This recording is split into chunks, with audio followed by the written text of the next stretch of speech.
বন্ধুরা, আজকে বাংলাদেশের বিনোদন জগতের একটি বড় খবর নিয়ে হাজির হয়েছি। প্রয়াত জনপ্রিয় অভিনেতা আব্দুল কাদেরের নাতনি, সেই ভাইরাল কিড তারকা সিমরিন লুবাবা এবার সম্পূর্ণ ভিন্ন পথে হাঁটার ঘোষণা দিলেন।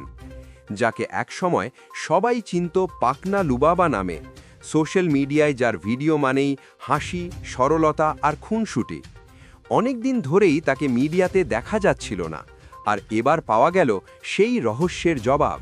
হ্যাঁ, মিডিয়া ছেড়ে দেওয়ার সিদ্ধান্ত নিয়েছেন লুবাবা। শুধু তাই নয়, আর প্রকাশ্যে মুখও দেখাবেন না।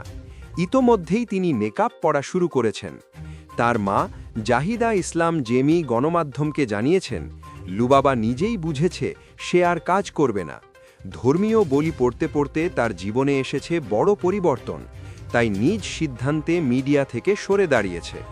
সবচেয়ে বড় বিষয় হল, লুবাবা ইতোমধ্যে কোরআন খতম দিয়েছে, নিয়মিত হাদিস ও ধর্মীয় বই পড়ে জীবনে নতুন পথ বেছে নিয়েছে।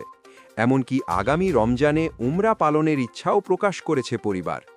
এটা আসলেই অনেক বড় ও সাহসী সিদ্ধান্ত। এত ছোট বয়সে জীবনের লক্ষ্য বদলে ফেলা, নিজেকে নতুনভাবে গড়ে তোলার চেষ্টা, এটা অনেকের জন্যই অনুপ্রেরণা হতে পারে। বন্ধুরা, আপনারা কি ভাবছেন? লুবাবার এই সিদ্ধান্ত কি সঠিক, নাকি এমন প্রতিভাবান শিশু শিল্পীকে মিডিয়াতে আরও দেখা উচিত ছিল? আপনার মতামত অবশ্যই কমেন্টে জানাবেন। এই ধরনের ভিন্নধর্মী রিয়েল লাইফ আপডেট আর যাচাই করা সঠিক সংবাদ পেতে ভিডিওটি লাইক করুন, আপনার মতামত কমেন্ট করুন, আর অবশ্যই সাবস্ক্রাইব করে পাশে থাকুন আপনার প্রিয় নিউজ চ্যানেল ক্লারি নিউজের সঙ্গে।